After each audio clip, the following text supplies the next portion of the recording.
Hello, everyone, and welcome to Just Say No podcast. I'm Kelly Winters. I use she, her, hers pronouns, and today I am here with my amazing sister and co-host. Hello, everyone. My name is Coach Kayla Wynn, aka Kayla Winters. I utilize she, her, hers pronouns, and we're so excited that you guys are joining us today. We are going to be using our platform to introduce our amazing special guest, Amira Stanley, and get into her journey of rejecting, seeking, and changing. So we're so excited. Yes, we're super excited. Along with that, before we get started, we feel it's super important to acknowledge the privilege that we hold. As we move forward, neither of us want to cause any harm with our podcast as we explore a range of topics. We are both white women born in America, come from a middle-class single-family home. We both have a college education, are in heteronormative relationships, utilize cisgendered pronouns, and are able-bodied and neurotypical. Thank you, Kelly, so much for holding that space with acknowledging our privilege. We also want to hold space to acknowledge the stolen Native American land that we are recording this podcast on today. So we are located in the Orange County region, and those tribes include the Tongva, the Wanino, and Louisiano Native American tribes. So thank you. Yes, thank you for acknowledging that, Kayla. Like I said above, we have the intention to hold space for these acknowledgements at the beginning of each podcast episode. We want to reduce any cause of harm and also be a prime example of what it means to acknowledge your privilege prior to speaking. Absolutely. Thanks, Kelly. So let's jump into our special guest. Hello. Yes. Again, this is Amira. She is amazing and beautiful and a friend of mine that I'm so excited to have here today. She is an activist. She is an intention and meditation coach, an end-of-life doula, and anti-racist student. Amira helps people discover how to be friends with their mind and thoughts.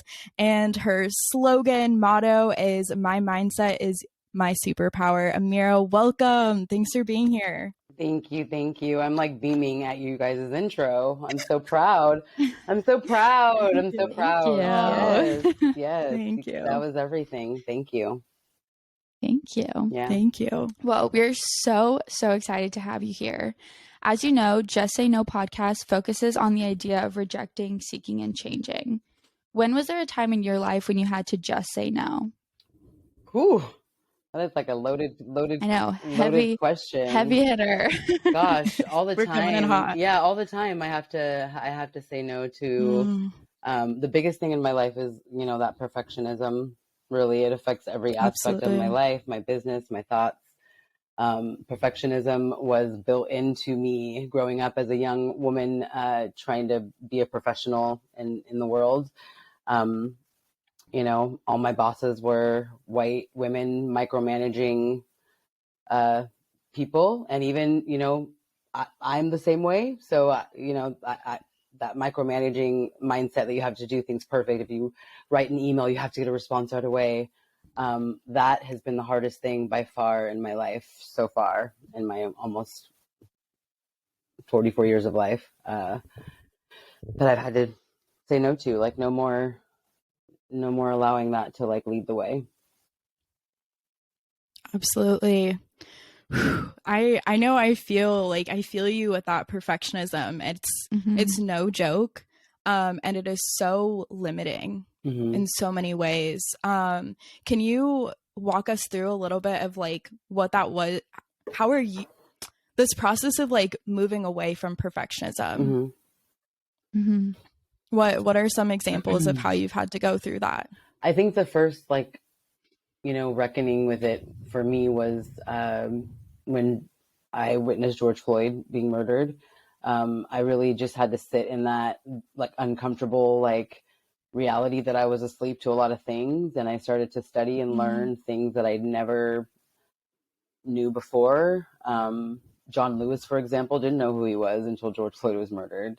There was just so many things about my history that I just didn't know, and it's not my parents' fault. It's no one's fault. It's just what it was at that time. And so just that guilt, that shame, just learning about white supremacy, learning about just how it's that little nitpicky stuff that you don't really, most people hear the word white supremacy and they just think it's about race, like black, white, and it is, but it's really deeper than that. It's about like a system of like, you know, hetero white men's like point of view of what they see is right. The body scale, like the obesity scale, like everything is like, this is the way it's supposed to be. This, and it's sad. So I think that's the first time it came into my presence where I had to really take a look. So it's new to me. It's been only like going on year 2. But I have to deal with it every day. I cannot try to educate the public about something that I'm not like sitting all the way in. So I don't try to sugarcoat and act like I have it all. I'm so still learning. But I know it starts with me recognizing my own white supremacy, and the perfectionism is strong in me, very strong. Absolutely. Yeah. Yeah. When I started getting into learning about rest and whatnot and how that's like rooted in white supremacy, so I was like, okay, you really need to look into this because no one teaches you at the end of the day, because it is so I was listening to this other thing the other day where it's like people think that if you talk about race that you're a racist. Right? And I think that's what prevents people from having these conversations and talking about this stuff, is like we're just so scared to be like perceived as like racist, at least coming from a white person perspective. So scared to be like conceived than I am about the issue of racism. Yeah, it's just period. Yeah. There was a conversation that we had, I don't remember in what realm, but I remember asking you if you were anti-racist, and you're like, well, I don't want to, and I'm like, you can just be a student. And that's why I just use the word student behind mine, because absolutely it's a process. But honey, let me tell you that intro, y'all are anti-racist students. Okay. Cause that's some boss, like that's some goosebump type of stuff, so right. We have to recognize those really powerful things. And network marketing too. I was going to say, I come from a little bit of a network marketing background, and that stuff is rooted in white supremacy and absolutely the whole idea of network marketing. It's very, very, it's hard to do network marketing because there's a fine line. Absolutely. And like, it's so I started doing this work on like learning what white supremacy is. And I came across this article about like I think it's like 15 characteristics of white supremacy, which is number 1, a shit ton. The list is long. And when you actually sit there and compare it to your life living in America, you're like, holy shit. Yeah. It's like everything all the time. Where do you like it took me weeks to just sit there and just like sit back really and like look at life and then how can I actively work against this, right? Against that, yeah. So I think it's really beautiful that you're showing up in ways of like working against that perfectionism and showing up as yourself, because again, it really, like, white supremacy is just so limiting of the person.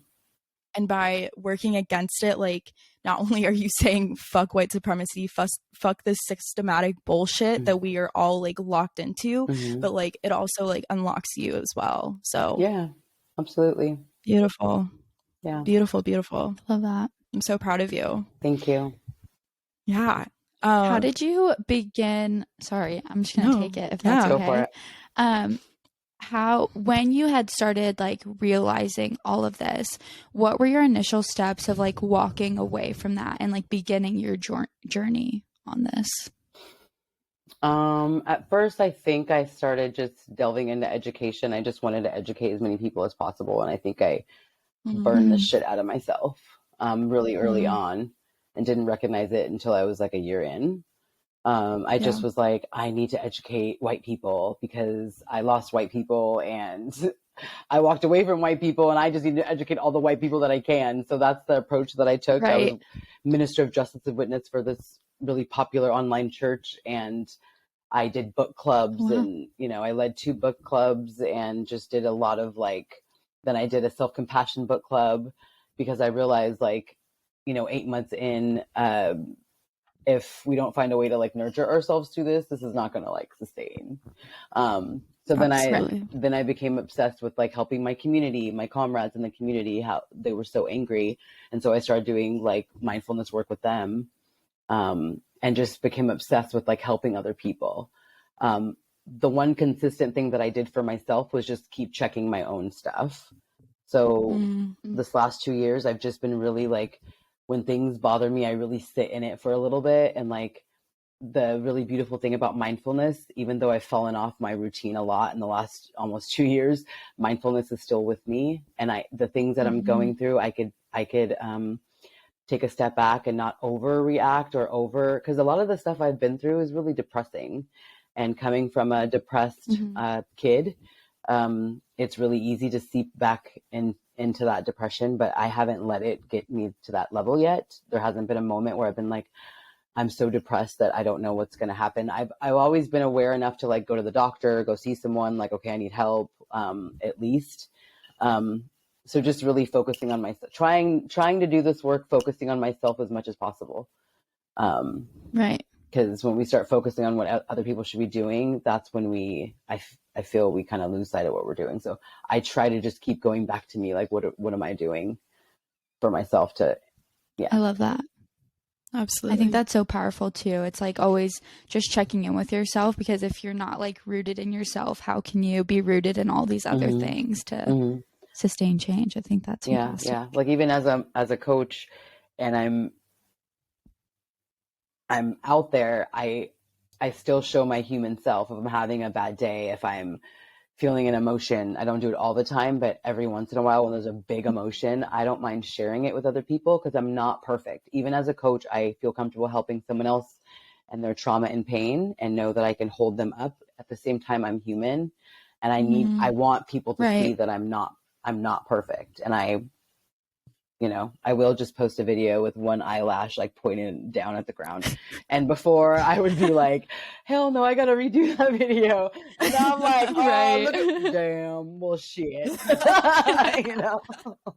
It is what it is. It is what it is. Fuck it. I can't look good all the damn time. Jesus. Right. So, because at the end of the day, we don't. Like, it's not all rainbows and butterflies all the time. Yeah. And so, like, I feel like you're such a key for other people to, like, see, like, oh, wow, like, she's able to do that. And she's still a boss bitch. And she's still killing it, even though she's still showing up. And she's still showing up. And she's human. Yeah. Wow. Exactly.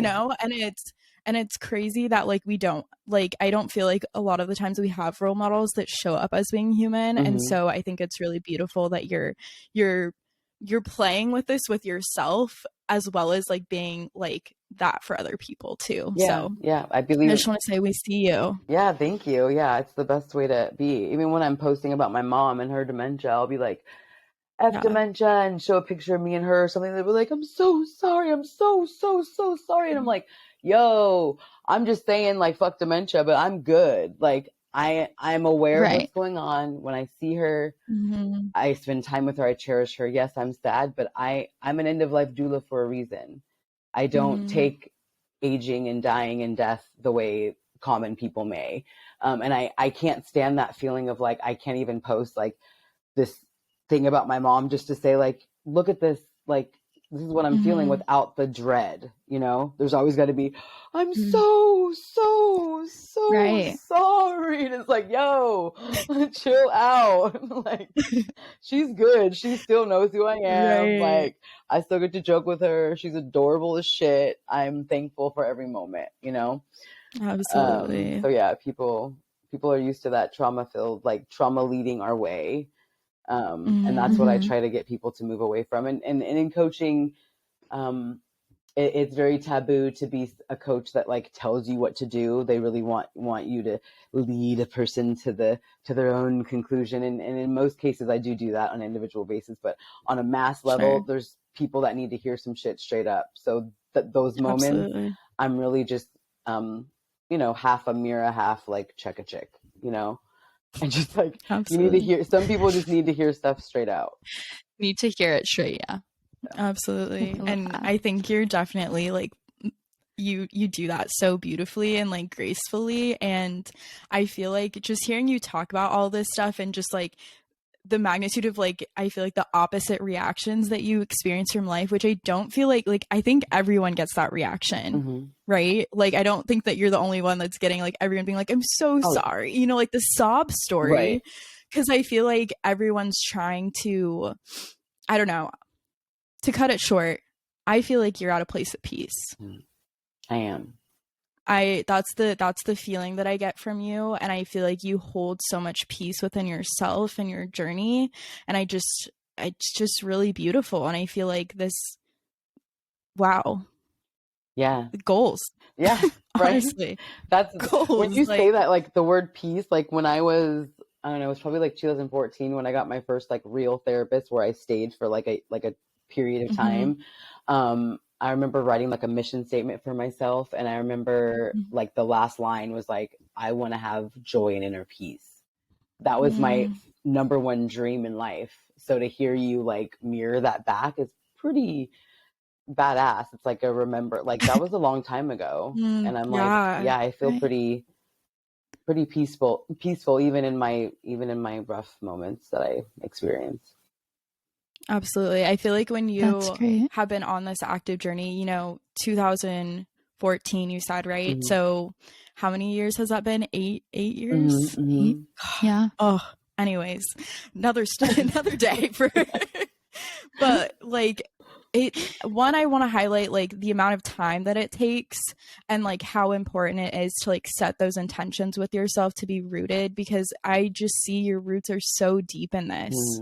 So deep in peace, and like I feel like you're just such a prime example of like setting that intention, giving it that time, being messy and being human with it, and like your roots will grow. Your roots will grow. So I just I have goosebumps. Thank you. You're such an amazing person. I do have to say here though, Kayla was my coach for 3 months. God, it's been like 3 months now or something like that, it seems. Yeah, but it's been a minute. It was a hot mess of a time in my life. Are you kidding me? Like I was a hot mess. I was in a low point in my activism, in my stress, in my self-care. I was broken and felt like I had the weight of the world on my shoulders. And those 3 months, you carried me like a straight up G. You introduced me to the song Take Up Space. Take Up Space. I'm like, yes. Like seriously? Yeah. I just want to make sure folks know that like you're an amazing human, amazing coach, and I'm grateful. Seriously, I'm probably going to cry about this after. Maybe I'll cry now because we need to show up, right? It's okay, you can. But I appreciate you, and like that means the world to me. So thank you. For sure. Okay, so we've been on kind of this journey with you of I feel like lots of eye openers that you've experienced. And to me, the big thing that it seems like you've sought out is just like education. Is there anything else that has like come up for you that has been like so important on this journey for you?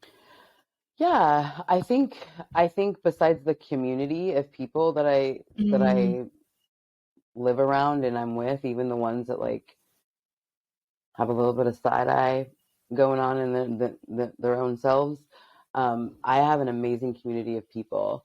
I also think that I totally spaced what else I was going to say, but the main thing is just I have a really good sense of community. I was going to say Black Excellence, my Black Excellence Committee, and I bring that up to say that recently I've been really feeling like I may not want to do that anymore, because there's been a little bit of community weirdness. And even though there's maybe 5 people out there in the world who like don't agree with how I do things at my events, I was starting to let that focus take me off my path of like why I started doing those events. And I do them for education. I want people to feel that they can come there and be nervous about this topic and come and feel welcome and to like hear this stuff and make mistakes and be like blown away. There's a person that I asked to come speak this year, April 24th. We'll be doing part 2 in white supremacy. And I met him in a trans support group for spouses. So Sander found me a group to go to, and I met him there, and he is a gay man. And he was like, he left his partner who was admitted they were transitioning. And he was like, no, not into it. Fast forward to 2 years later, he came to my event, and now he's with that person. That person's a soulmate. And he said it was from going to Sanders' event about trans awareness and stuff like that. And it took him just being there, sitting there, and hearing the stories and sharing. And that's what I'm about. I'm someone who will go in the streets to be a mentor and a mama bear for those who are standing up doing the really difficult stuff. But I do my activism in a way of like celebration and education. And to some people that's not enough, but I need to work on not caring that other people feel that way and continue to do it. So Black excellence really does help keep pushing me along as well. Beautiful. Can you tell us just a little bit more about Black Excellence and like what exactly it is? Black Excellence Committee, right? Yes. Yeah. When I was starting to make this event, at first it was like a come to this Zoom meeting every week and help plan this thing. It got too big. There was too many hands in the pot, and my vision was like gone. So I basically took a step back, and all those people that were there, I handpicked like 5 of them and said, hey, I think you're good at this. Would you join me in this way? Would you join me in this way? That's one of the things I'm really good at. I know that I'm not good at everything, but I can find the people who are good at everything. So I found an amazing note taker, somebody who deals with the money, because I don't want to deal with the money. So I have a money chick. I have somebody that makes our signs. I have somebody that finds our vendors. Like everything is a collective. And then I really come in the back and I push. I reach out to the speakers and the vendors and start promoting. And once that all came together that first time, we did a debrief a couple days later, and they were like, what are we doing next? And so I was like, okay, this is the thing. Let's go. Wow. That's awesome. And then I was like, okay, we need a mission statement, because I truly believe that to really start anything that you love and want to do, you have to have a vision, what it's for. And our vision is doing these once a year events for end white supremacy. And then at the end of the year, Sander does a trans anti-racist suicide awareness event. And we do one big thing. Like this year we did the calendar. We'll always do a t-shirt drive of some sort. And those t-shirt drives and in the calendar, those help fund the events basically. And then we try to donate to one cause a year. So we've done everything at least once. And so this year we're trying it again to see how it goes. And so we're just trying to get our name out there, and eventually I want to be a nonprofit, and it's about education for me, and it's fun. Absolutely. Yeah. Beautiful. That's awesome. So when's the event again? Can you tell us a little bit more about that? Yeah. So it's April 24th. It's the same date as last year, but it was Saturday last year. This year it'll be Sunday. It'll be between 1 p.m. and 6 p.m. We added an extra hour because we felt a little bit like rushed last year.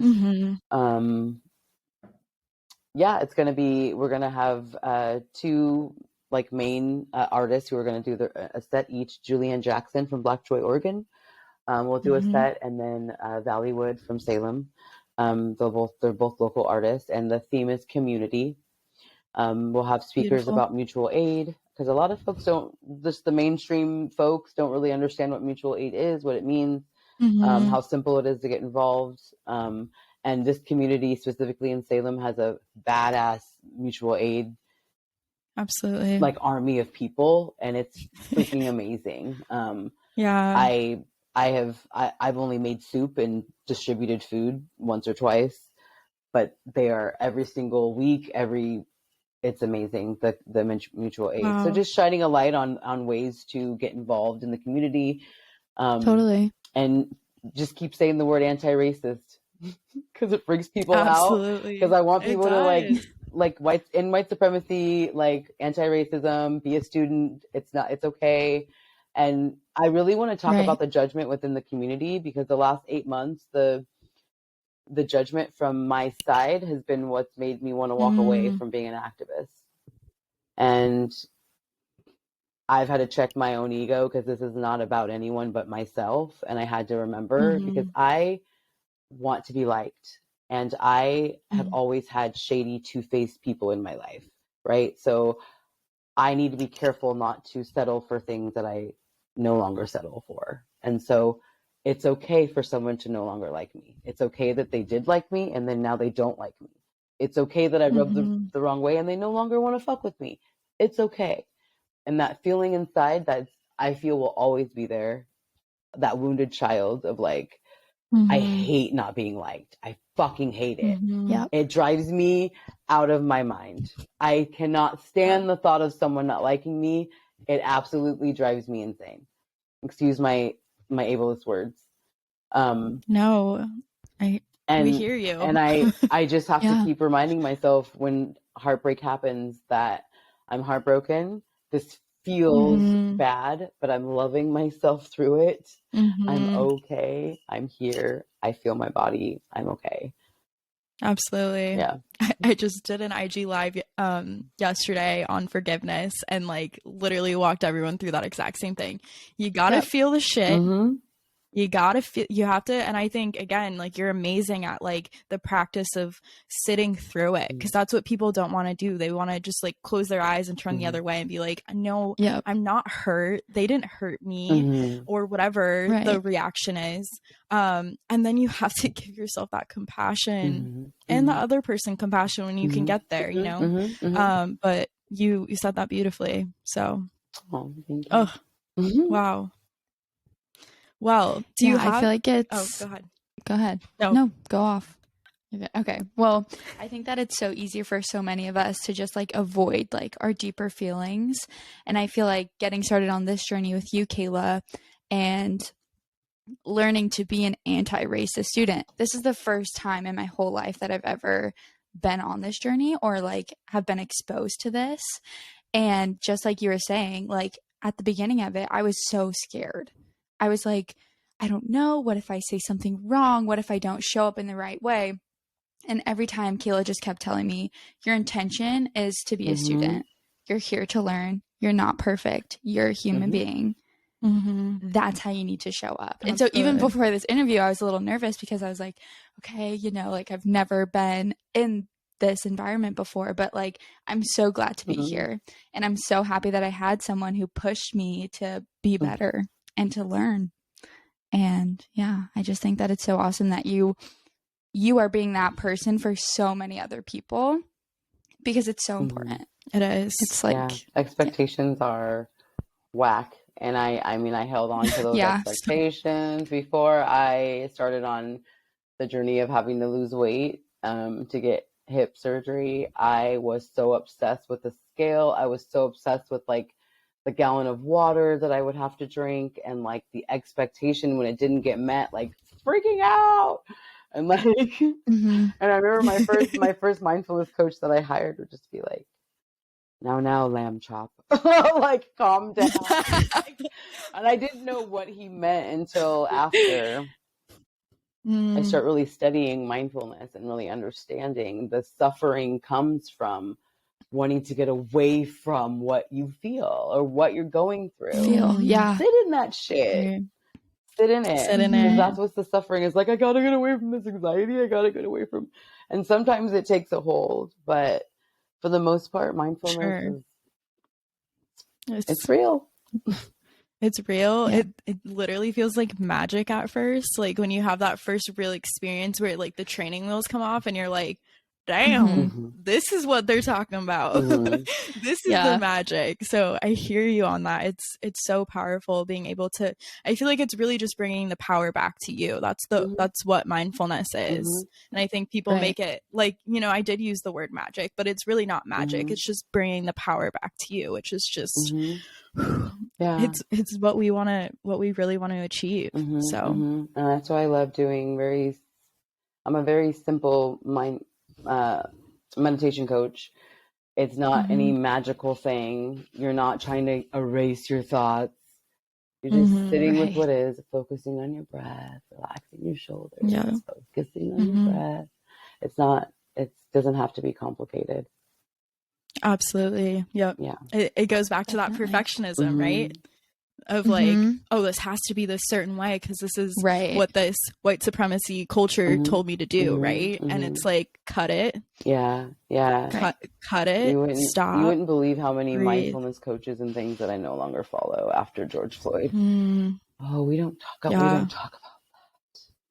That's the ego mind talking. Okay. Oh Lord. I'm out. Yeah. Sorry. So sad. Actually, this does hurt.